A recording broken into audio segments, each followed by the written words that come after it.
Hi everyone, my name's Alin, and the topic that I'm covering this semester is the achievement gap. What is the achievement gap? It refers to the disparity in academic performance between groups of students. This gap exists between the performance of African American and Hispanic students with the performance of white students. Performance on what exactly? The NAEP. The NAEP stands for the National Assessment of Educational Progress, or as it's otherwise known, the Nation's Report Card. It was established in 1969 and annually tests 70,000 to 100,000 students in reading, math, science, and writing, usually in grades 4, 8, and 12. When the first test was administered in the 1970s, the difference in scores between white students and African American and Hispanic students was 12 to 20%, and that's across all subject areas. Some other factors to take into account in the achievement gap are grades, standardized test scores that are not the NAEP, course selection, high school dropout rates, and college completion rates. There are two schools of thought about how to close the achievement gap. The first position feels that current programs have been successful in reducing the achievement gap and should be maintained. These programs would include integration, Head Start, Title I, and affirmative action. Now, integration is thought to have originally begun with Brown versus the Board of Education in 1954, which decided that separate schools were inherently unequal. There are other court cases as well, such as Cisneros versus Corpus Christi ISD and Keyes versus School District No. 1, Denver, Colorado. These cases decided the courts ruled that Hispanics could suffer the same discrimination as blacks, and therefore were eligible to receive the same kind of remedies, namely desegregated schools. But desegregation didn't come easily. When the difficulty arose from segregated neighborhoods, courts ordered that school districts assign students to schools outside their neighborhood schools to desegregate them and transport them to new schools. So that way all students were receiving the same kind of education at all schools. Another program used to help remedy the achievement gap is Head Start. Head Start is a preschool program which was originally authorized in 1965 as part of Lyndon B. Johnson's War on Poverty. Head Start is research-based, age-appropriate, and imperative for school readiness.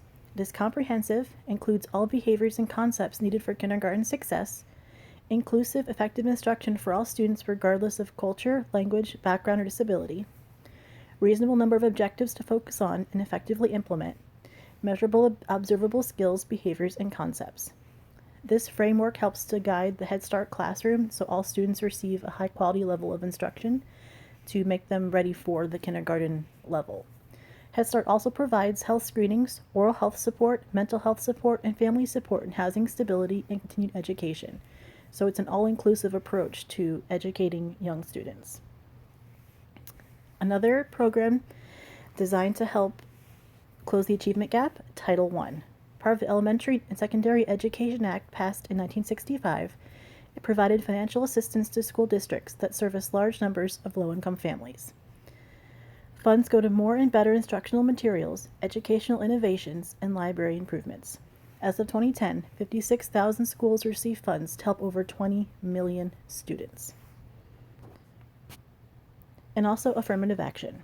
The main tenet of affirmative action involves giving preference to people of color when their qualifications are the same or comparable to that of whites. With access to jobs and education, people accumulate material and cultural wealth to pass on to their descendants. Some statistics that prove position 1 is effective. 92% of African American students and 78% of Latinos receive a regular high school diploma. The percentage of African Americans attending college has tripled, and the number of Latinos attending college increased 6 times. The NAEP score gap between whites and African Americans in reading decreased by half. The gap between whites and Latinos decreased by a third. NAEP score gap between African Americans and math decreased by 45%. The gap between white and Latinos decreased by 40%. So given these statistics, one could say that position 1 is correct. But there's also a position 2, that new programs are needed, that even though the gaps have narrowed, a gap still exists, and more needs to be done to fix that problem. the fallout from desegregation, affirmative action, and other policies. Court-mandated desegregation reinforced implicit racial superiority because predominantly white schools were deemed, quote-unquote, better. Asking students to adopt white social norms encourages the choosing of membership in their primary culture while shunning white cultural attitudes such as doing well in school. Affirmative action also reinforces racial inferiority because the student is not able to achieve entrance to college on their own accord, but because of their racial profile. Socioeconomic factors that influence school performance are not taken into account as well.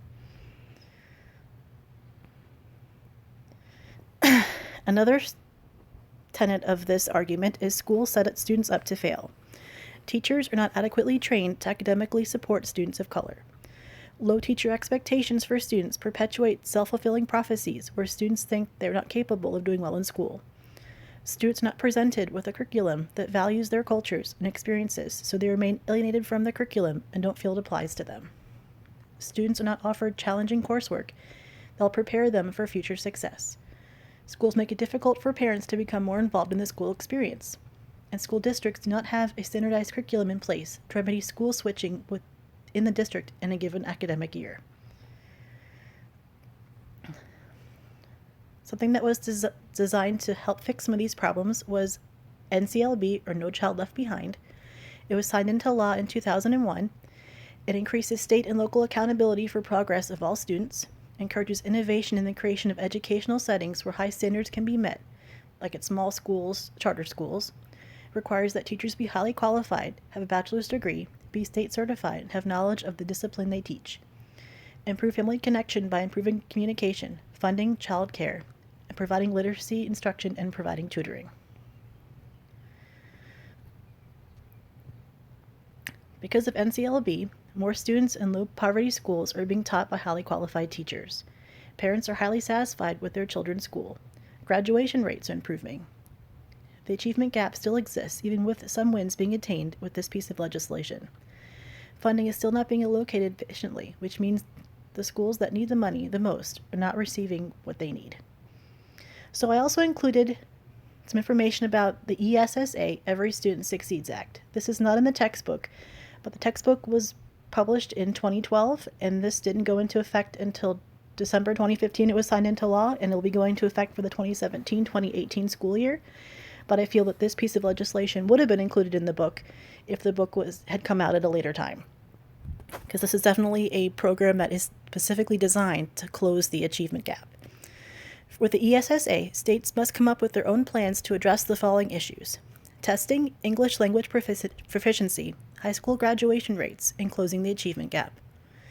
Accountability factors: proficiency on state tests, English language proficiency, state-decided academic factor, and high school graduation rates.